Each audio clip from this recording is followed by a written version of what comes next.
If AI writes your code, are you still a programmer? I wanted to deviate from the normal content I make on this channel to talk about something very near and dear to me. And that's programming. I'm a computer science major at ASU.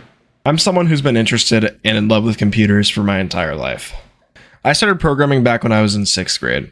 We had this computer lab class, I'm pretty sure most elementary schools had it, and we had this app we were messing with called Python Turtle. It basically taught you the very fundamentals of giving instructions to a computer. Nothing too complicated. But I had been looking forward to getting to that point in the class because I've been wanting to learn to code forever. And you may be asking, well, why didn't you just learn on your own? 6th grade me didn't have access to a whole lot of resources, plus all of them were really expensive. I didn't want to spend over $100 on a programming course.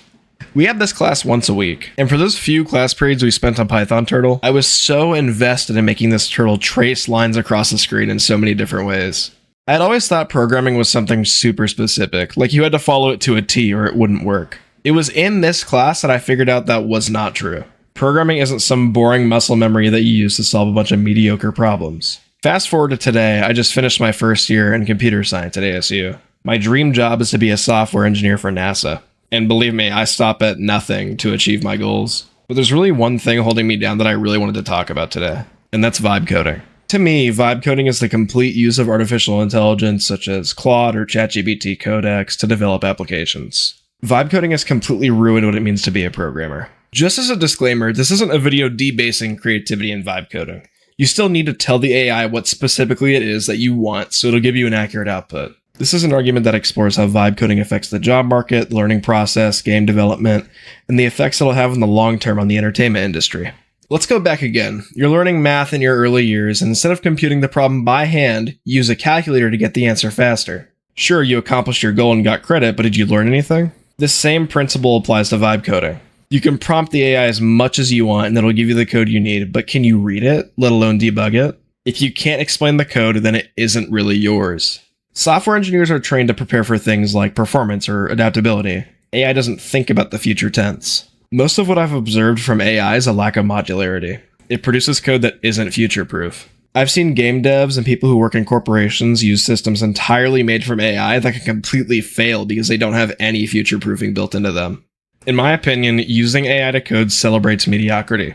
Looking specifically at games, I haven't actually found a lot of them fun to play lately. Maybe I'm just getting older. Maybe that's just my own opinion. But as it turns out, a lot of them are vibe coded. Obviously, I don't speak for everybody, and there's a lot of games like this that work for a lot of people. But in almost every case, they don't last for more than a year. A lot of people like to call these games slop, or really any piece of AI-generated media. Blame it on short attention spans. Blame it on poor quality. But I feel like a lot less care goes into the logic of these games because there aren't any developers willing to go in and write the code themselves. I don't know about you, but after I've been sitting and coding for 4 hours to finally have a good product, I feel accomplished. Developers who don't care about the code they write couldn't care less about perfecting it.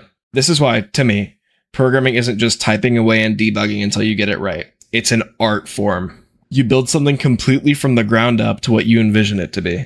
This is why I share such a similar view to the opinions of artists on AI.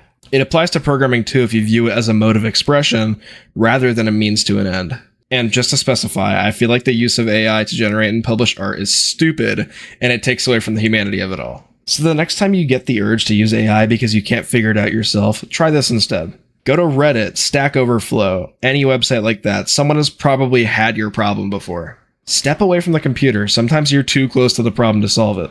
If you don't know how to code, learn. There are so many resources out there for you to utilize, and a lot of them are free. Harvard literally publishes their computer science lectures for free on YouTube. Again, I'm sorry this deviated from my normal content, and I have some videos that I'm working on right now, but this is something I've been wanting to talk about for a while, and I finally have a platform to do it. Remember to like and subscribe. See ya.